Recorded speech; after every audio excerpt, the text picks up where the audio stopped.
Hmm. Only 5 people waiting. What good are they? Now, as soon as this starts, I will probably switch it to be me. As soon as this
Unitarian Universalist Church, building community, inspiring growth, creating change.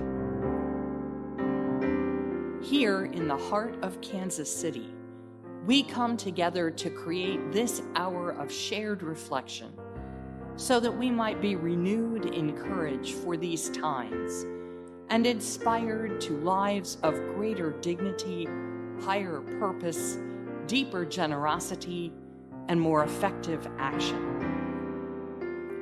If you are new to Unitarian Universalism or to our congregation, we want to get to know you and share part of your journey. If this place is already your spiritual home, welcome once more. We need one another, and it is good to be together again. Because we care for one another's safety, our congregation is gathering online during this long season of coronavirus pandemic. Nevertheless, through the gifts of technology, we continue to celebrate community and connections as we lean into the values of justice, compassion, and reason. Together, we learn the love that has the power to overcome both loneliness in the heart and oppression in the world. Welcome to our service this morning. May the words and music and images that we offer today nourish our best selves, calling forth abundant wisdom and love. Arise, O souls, arise.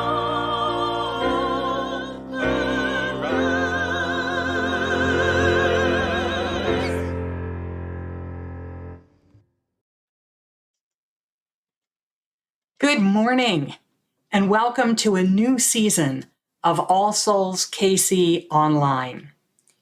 Many things have changed since we were last together in June, before the start of our summer co-op worship series.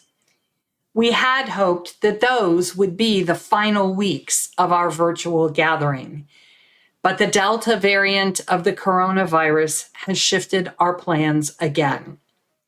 For now, while our state remains at very high risk and our children cannot yet be vaccinated, we embrace the constraints of our larger community's common good and gather in this virtual space to share our concern for the world, our courage to act, and our care for one another. We offer our grateful thanks to our fellow members who are healthcare workers and other essential service providers. We offer appreciation and encouragement to parents and caregivers who are balancing the vulnerabilities and the needs of children. We acknowledge the gifts of technology, which enable us to maintain connection, even when it is not as embodied as we hunger for. We hold in our hearts both individual grief and general sorrow for those hundreds of thousands of lives cut short by COVID. We seek to maintain patience and goodwill for all whose understanding differs from our own, even as we strive for greater public awareness and compliance with rational advice. These are not easy times. The stakes are high, the challenges without much useful precedent.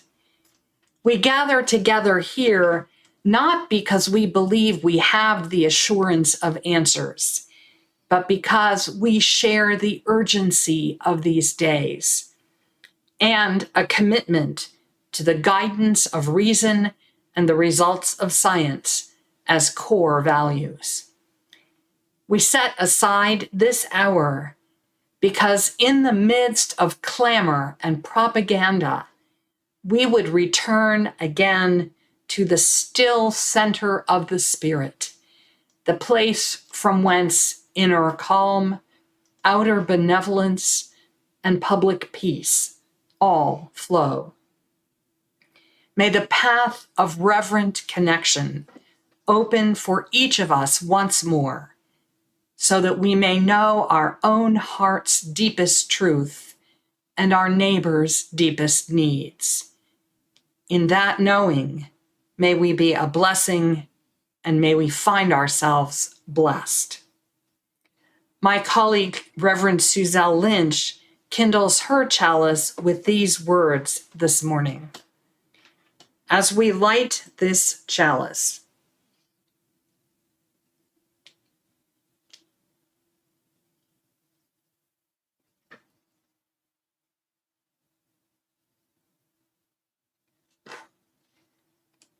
let us embrace possibility, the possibility of a better world, the possibility of making new friends in old places, the possibility that we could be wrong about things we were sure were right. Embracing possibility opens doors that we never knew existed, doors in our minds, our souls, and our hearts. May the light of this chalice inspire us to move through those doors together in covenant community and embrace the possibility of this day and all the days to come. I invite you now to mention in the chat where your chalice is lighted this morning.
Now let's join together in speaking once again our covenant promises to this community.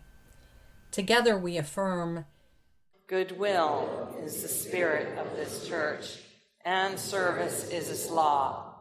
This is our great covenant, to dwell together in peace, to seek the truth in love, and to help one another.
Our story for all ages this morning is an excerpt from The Velveteen Rabbit by Marjorie Williams.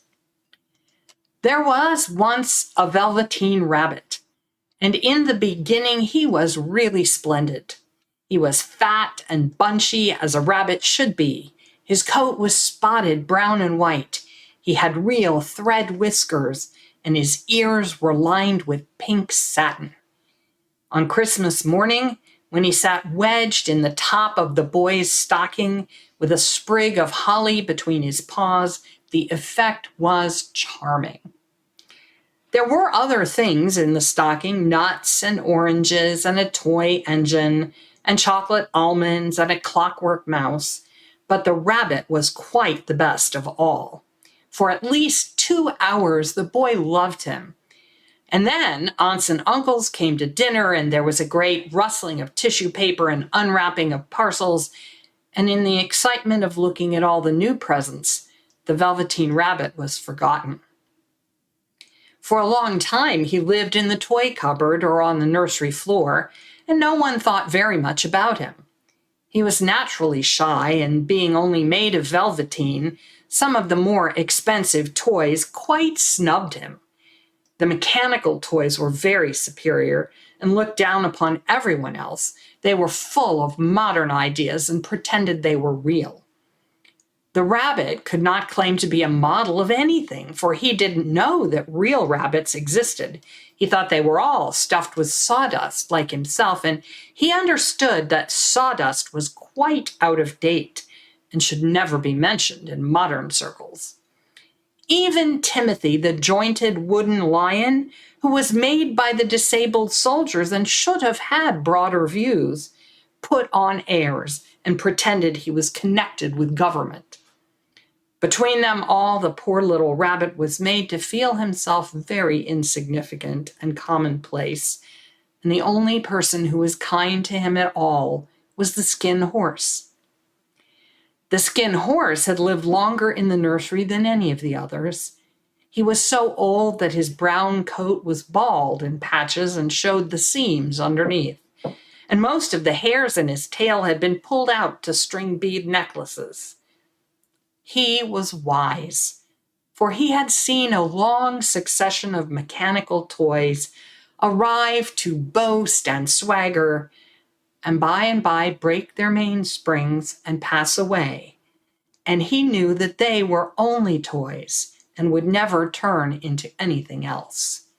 For nursery magic is very strange and wonderful, and only those playthings that are old and wise and experienced like the skin horse know all about it. "What is real?"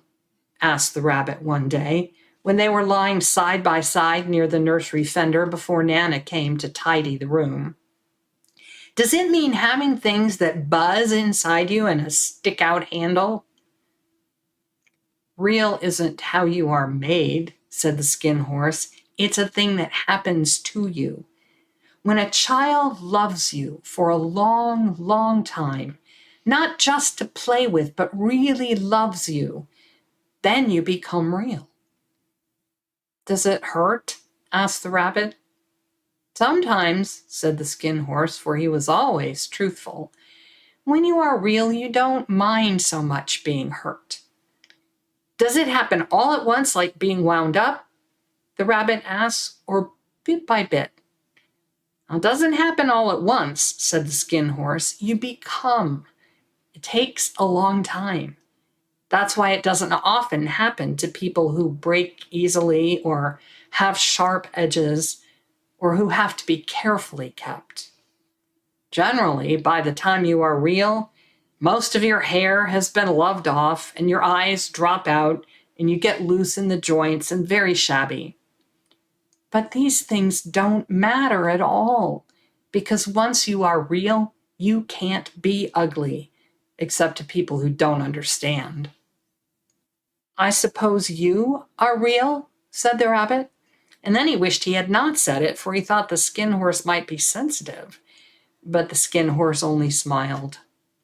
"The boy's uncle made me real," he said. "That was a great many years ago. But once you are real, you can't become unreal again. It lasts for always. The rabbit sighed. He longed to become real, to know what it felt like. But he wished he could become it without all these uncomfortable things happening to him.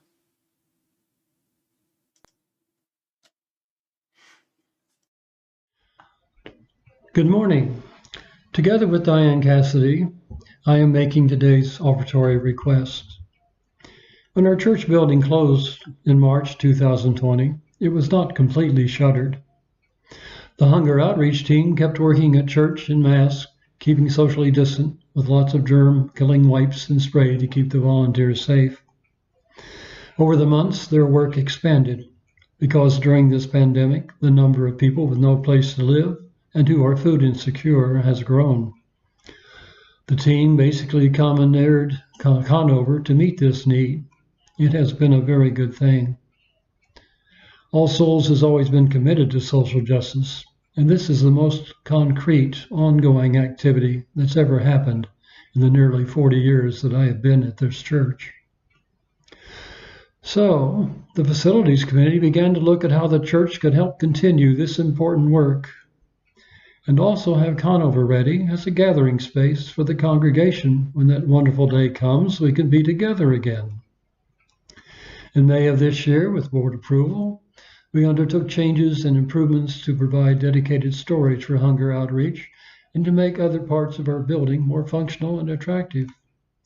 The Facilities Committee plan includes modifying some spaces, upgrading furnishings and equipment, and repainting and recarpeting some areas. Our list was carefully prioritized, and we've been completing the various projects as sufficient donations come in. We are well over halfway there. You're welcome to stop by the church to see the changes that have already been made. Church staff are usually in the building from 10 in the morning till 4 in the afternoon and could let you in. Diane and I want to thank all of our members who have made donations to support of this project. We still need an additional $7,000 for window darkening, shades, and Conover, new stoves, new library tables, and new kitchen countertops. We sincerely hope you'll contribute soon if you've not already done so.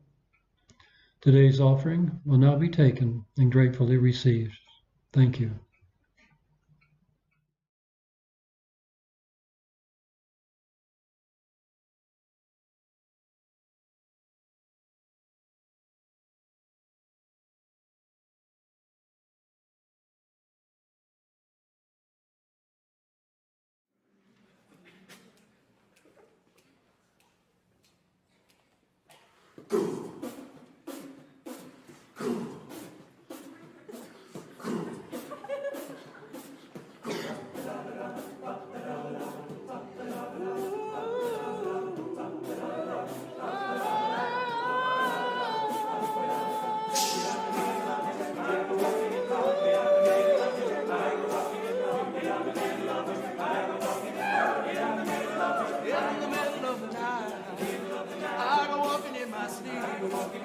From the mountains of faith to a river so deep, I must be looking for something sacred I love. But the river is wide, and it's too hard to cross. Even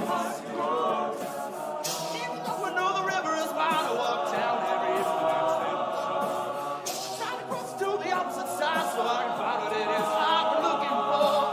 In the middle of the night, I go walking in my sleep through the valley of fear, to the river so deep.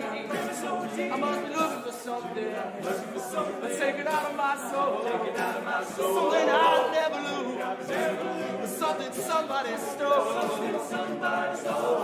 Don't know why I've been walking in night, but now I'm tired and I don't want to walk anymore. Hope it doesn't take the rest of my life until I find what it is I've been looking for.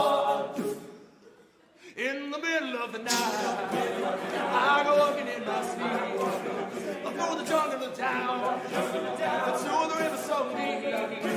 I must be looking for something something so undefined that it can only be seen by the eyes of the blind in the middle of the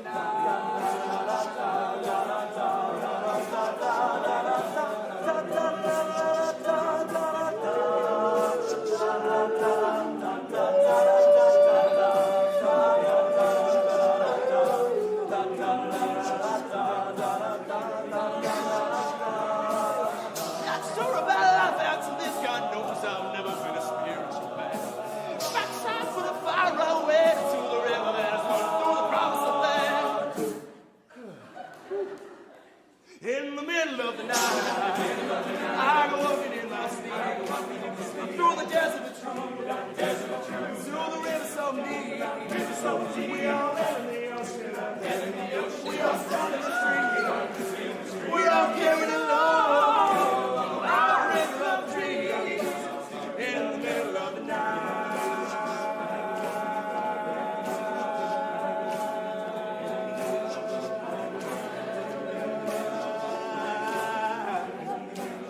Let's say together the words of dedication for our offering.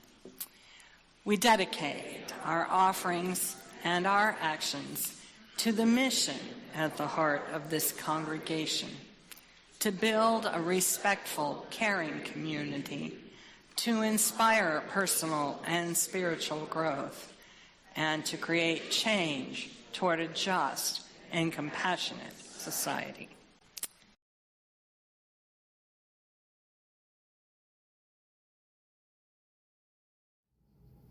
To Feel Superior by David Pyle.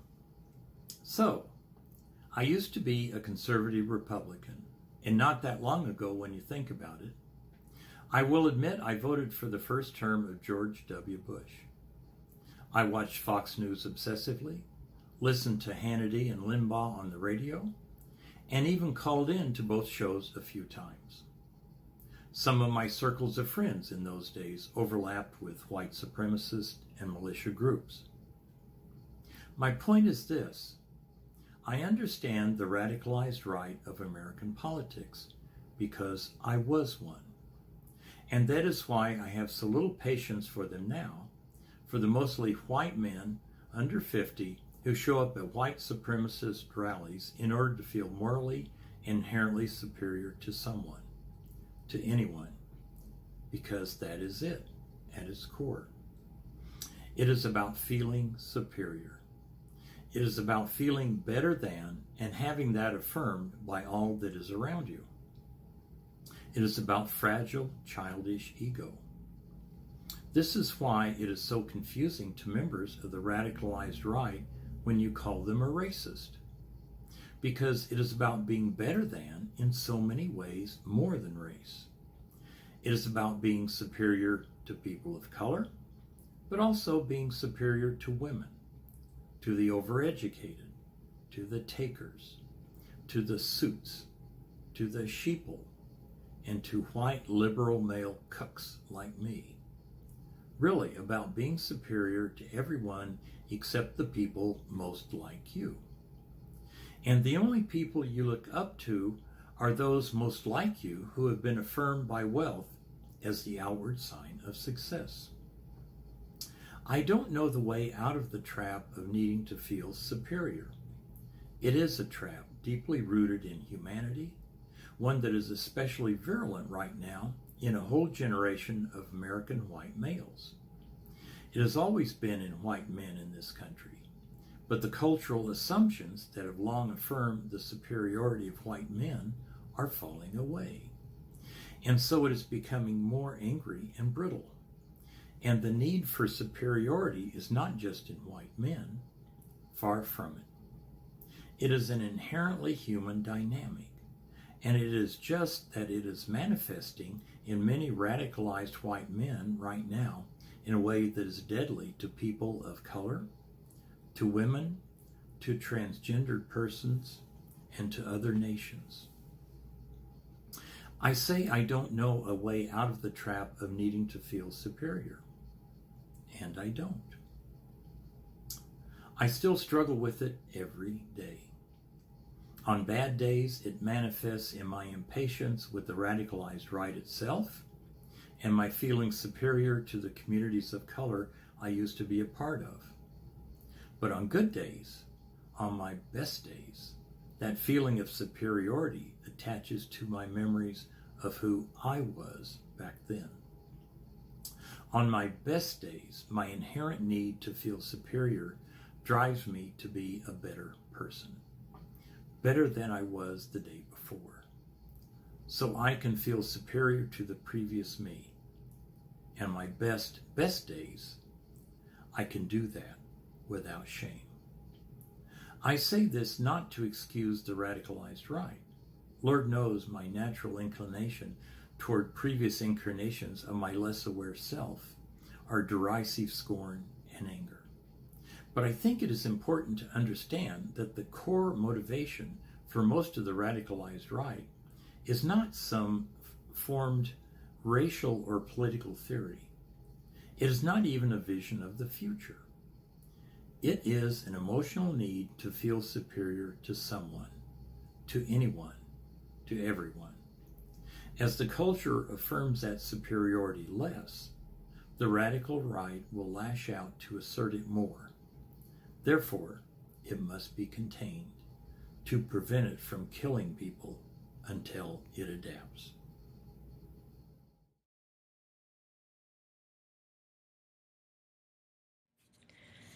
Geography of this time by Archibald MacLeish. What is required of us is the recognition of the frontiers between the centuries, and to take heart, to cross over. Those who are killed in the place between out of ignorance, those who wander like cattle and are shot, those who are shot and are left in the stone fields between histories, these men may be pitied as the victims of accidents are pitied, but their deaths do not signify. They are neither buried nor otherwise remembered, but lie in the dead grass, in the dry thorn, in the worn light. Their years have no monuments. There are many such in the sand here, many who did not perceive, who thought the time went on, the years went forward, the history was continuous, who thought tomorrow was of the same nation as today. There are many who came to the frontiers between the times and did not know them, who looked for the sentry box at the stone bridge, for the barricade in the pines, and the declaration in 2 languages, the warning and the opportunity to turn. They are dead there in the down light, in the sheep's barren. What is required of us is the recognition with no sign, with no word, with the roads raveled out into ruts, and the rust into dust, and the dust stirred by the wind, the roads from behind us ending in the dust. What is required of us is the recognition of the frontiers where the roads end. We are very far. We are past the place where the light lifts, and farther on than the relinquishment of leaves, farther even than the persistence in the east of green color. Beyond are the confused tracks, the guns, the watchers. What is required of us, companions, is the recognition of the frontiers across this history, and to take heart, to cross over, to persist and to cross over and to survive, but to survive, to cross over.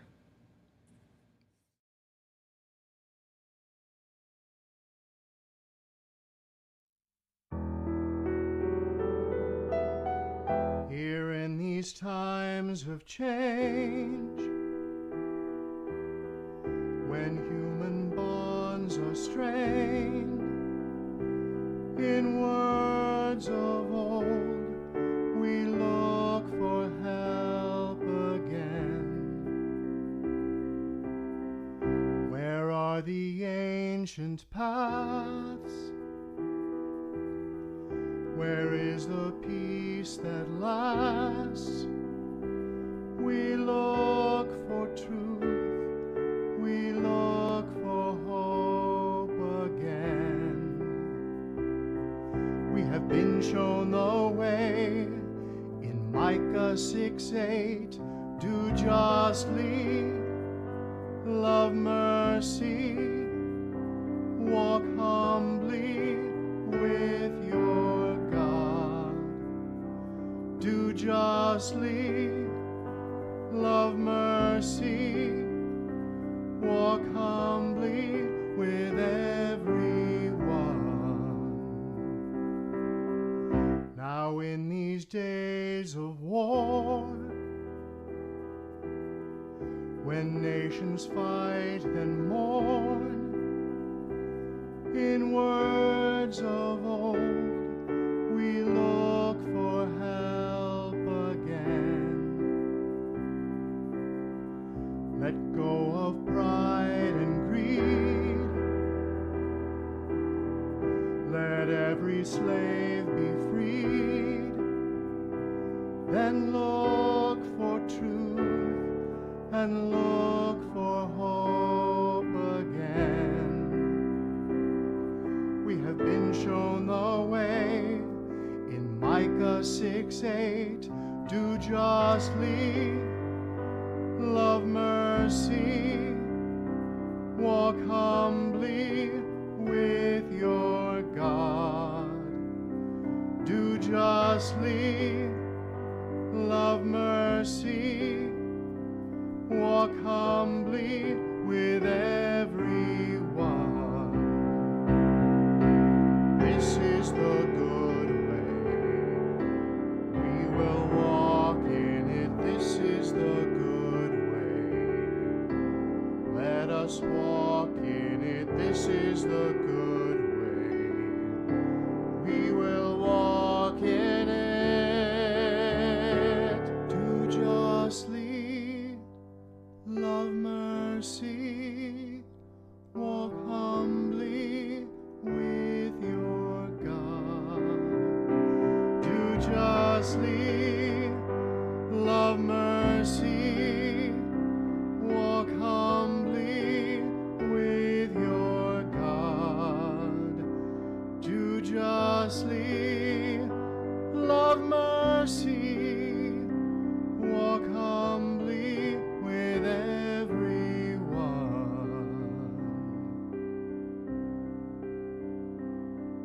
Hear the ancient words say in Micah 6:8. Mortal, this is the way to find sacred grace.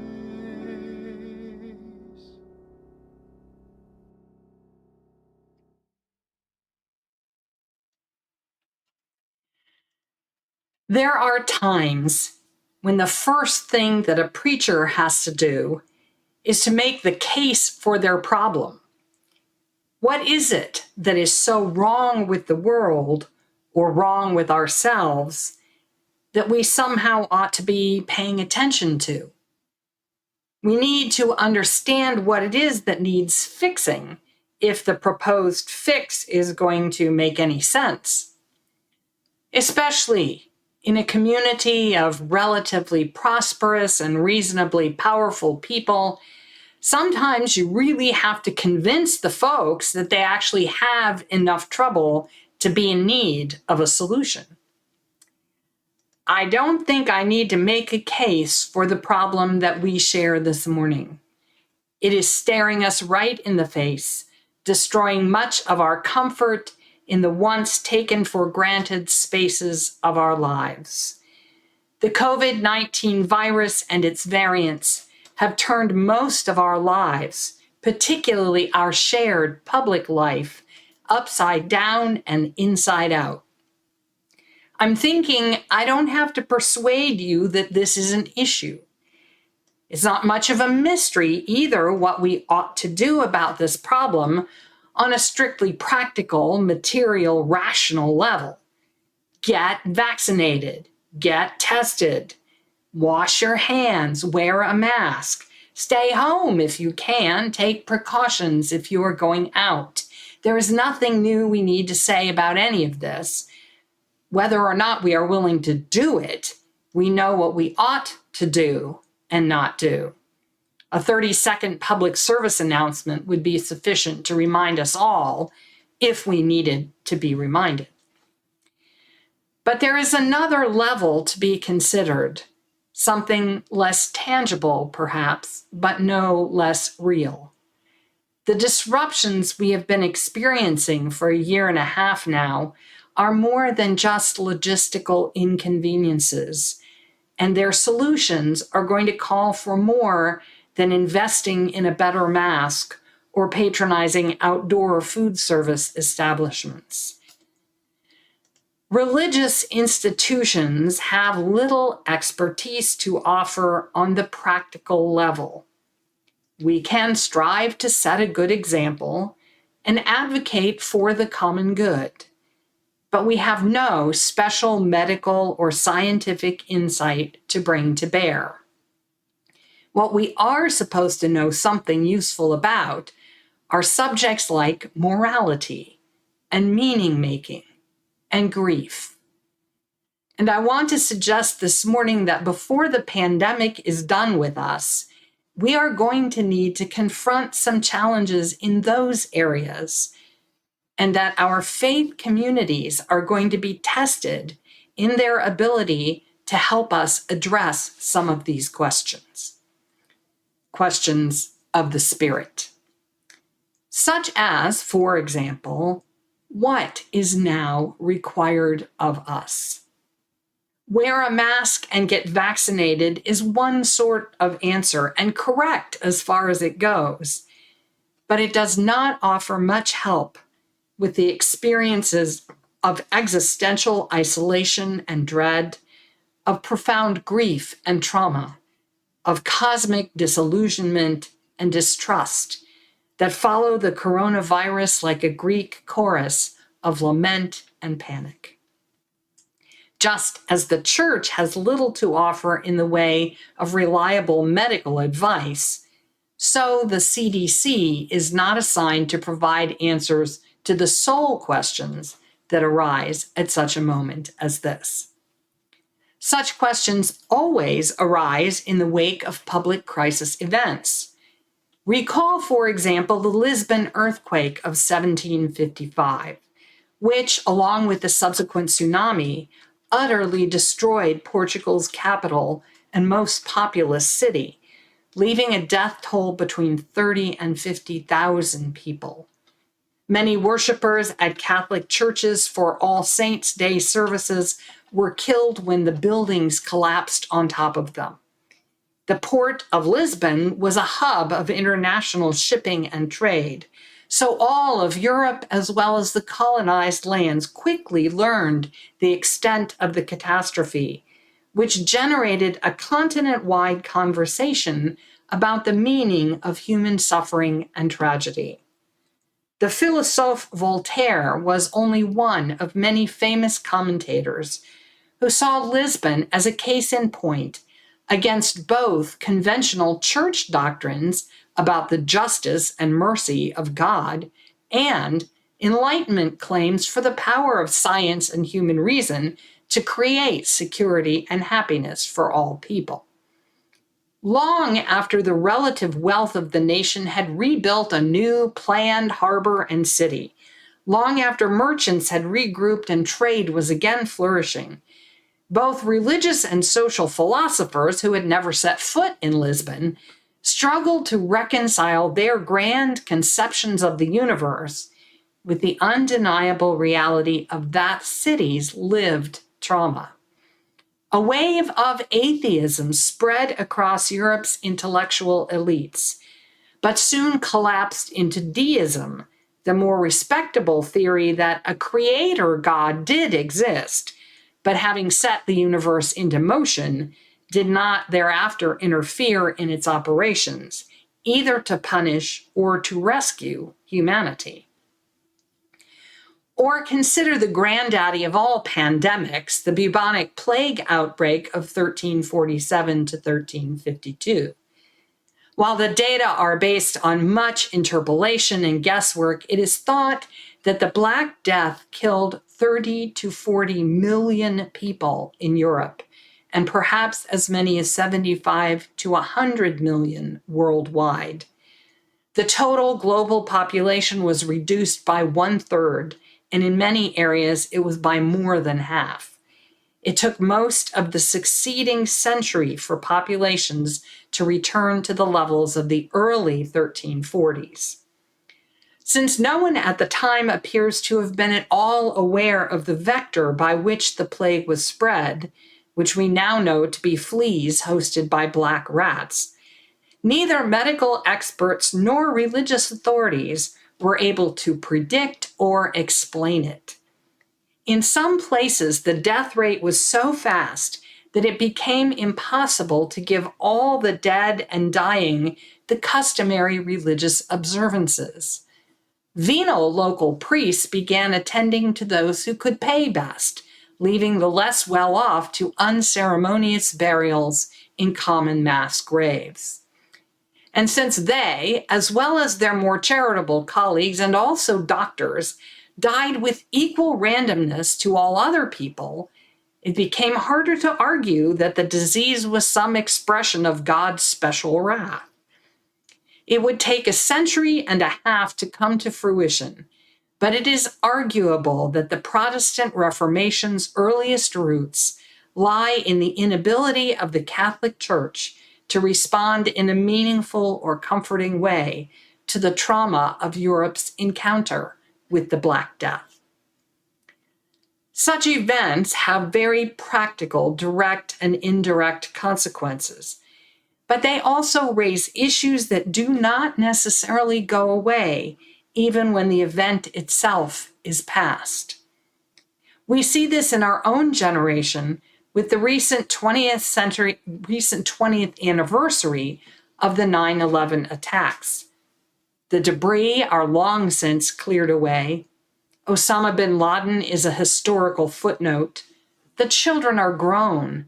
Even the generation of war in Afghanistan has been dragged to an ignominious close.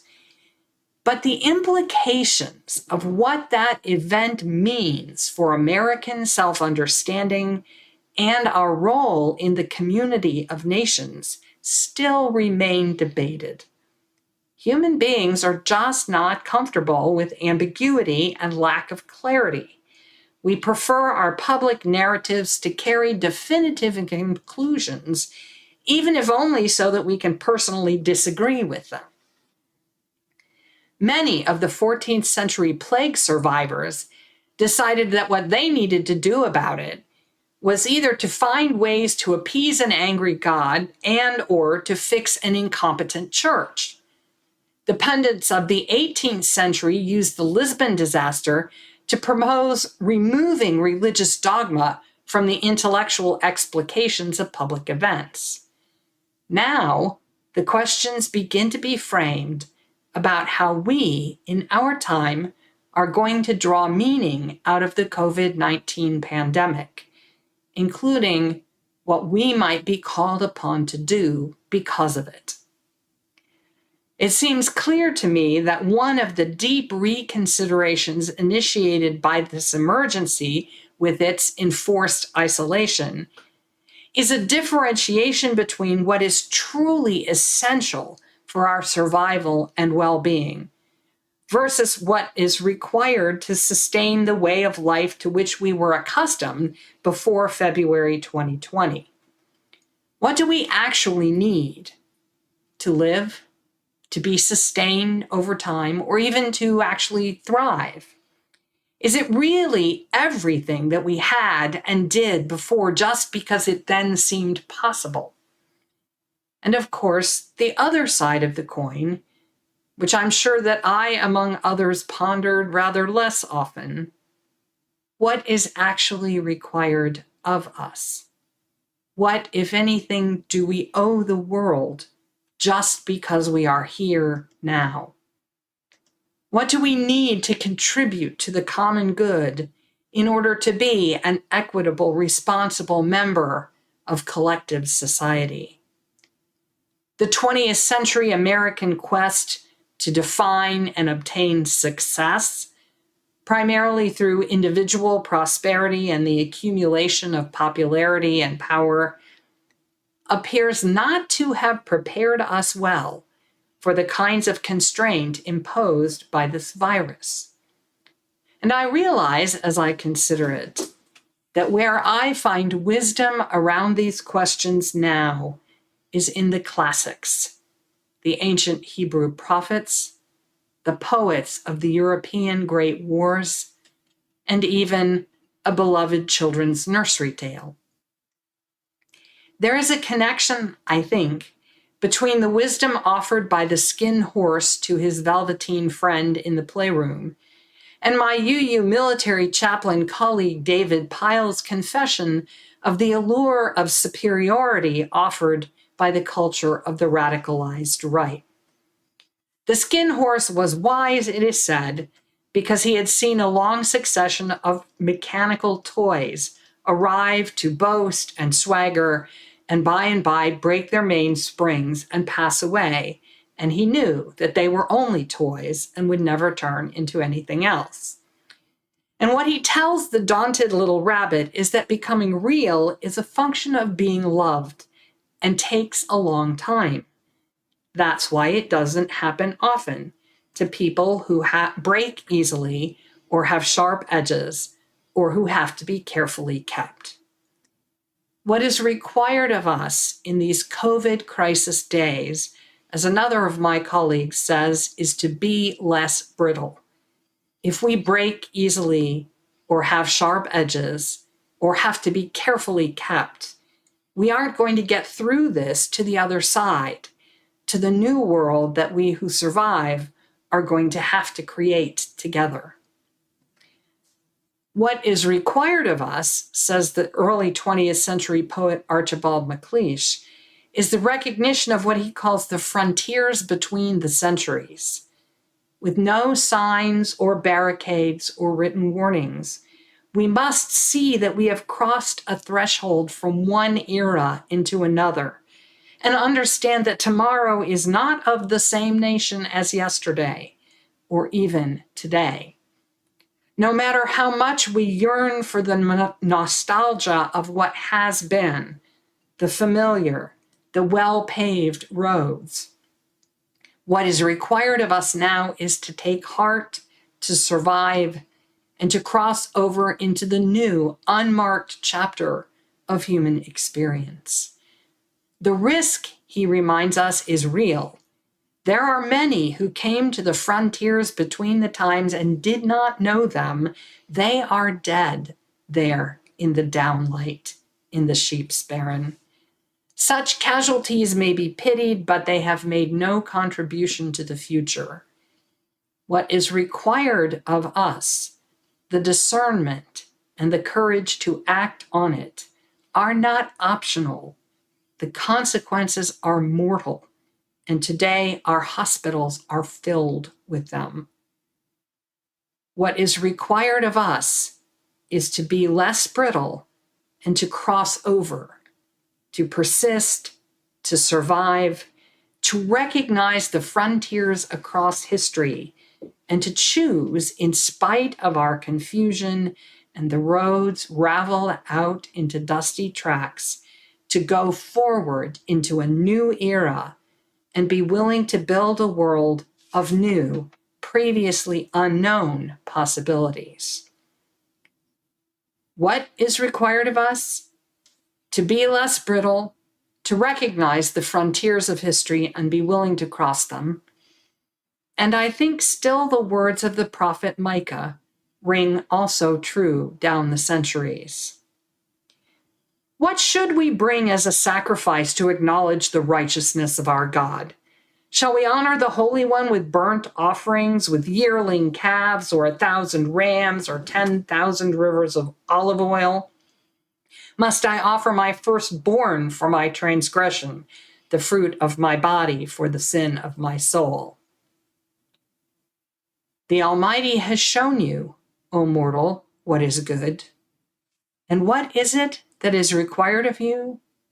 To act justly, to love mercy, and to walk humbly with your God.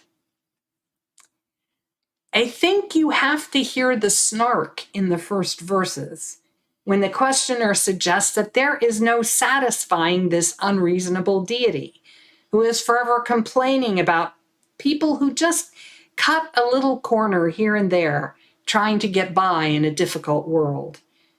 Just the cost of doing business, that's all, just making sure that we aren't being taken advantage of. And here comes Yahweh God every time holding the whole nation accountable for what a couple of overeager merchants have done. What does he want now? 10,000 rivers of oil, our firstborn? And the prophet replies with exasperation that you all know perfectly well that the requirements of a righteous God are not complicated. Do justice, love mercy, walk humbly. Nobody wants you to sacrifice your child. What is God going to do with 1,000 dead rams? Stop cheating the people who buy from you or sell to you. Stop foreclosing on the poor and evicting mothers and children from their homes. Let at least the innocent people out of prison. It's not complicated to understand, but it takes the sacrifice of ego, superiority, greed, and privilege to practice, and that can take a lifetime to become a personal habit, let alone public policy. Dearly beloved, with the help of science and reason, it looks like we are going to get through this thing. But I predict it's a threshold of history, and nothing is ever going to be the same as it was. If you are going to look backward, I invite you to look back to the times when people before us had to find the heart to cross over the end of an era and start to imagine a new world. Look, as the playwright Thornton Wilder once advised us, to the saints and the poets. They are the ones striving to live in awareness, in holy presence, in this moment and the possibilities of an unknown future. It's not easy, and our culture was wrong if it ever promised us easy. But it's not that complicated. Do justice, love mercy, walk humbly the paths of this world. Let go of all that keeps you brittle and hungry to be superior. Become willing for the future to be different from what came before. Cross over into that newness with courage and hope. Let yourself become real, even if your joints get loose and all your hair is loved off in the process. This is what beloved community does to us and for us. In the final analysis, what is required of us is the kind of love that makes both ourselves and each other real, even in the face of tragedy and change.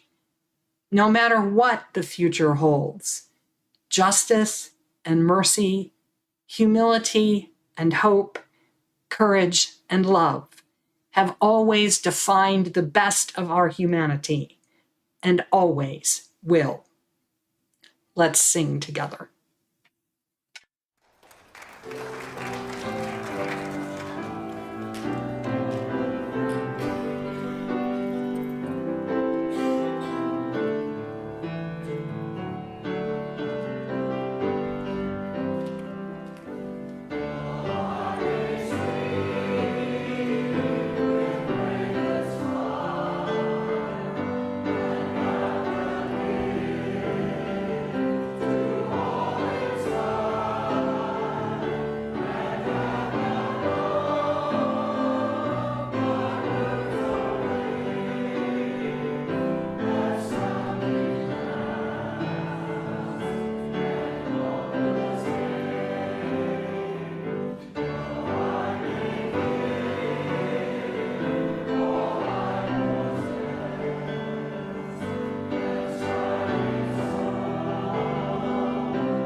For all who walk humbly with God, may God also go with you. For all who embrace and celebrate life, may life return your affection bountifully. For all who seek a way of integrity and heart, may your right path be found and the courage to take it step by step each day. Go in peace and power to love and serve.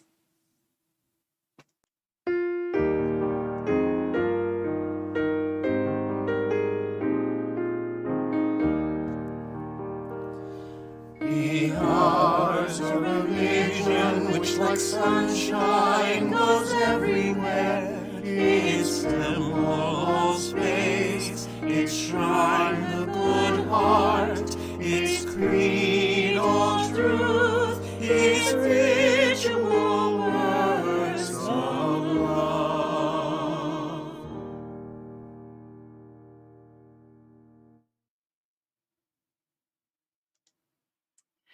We extinguish this flame,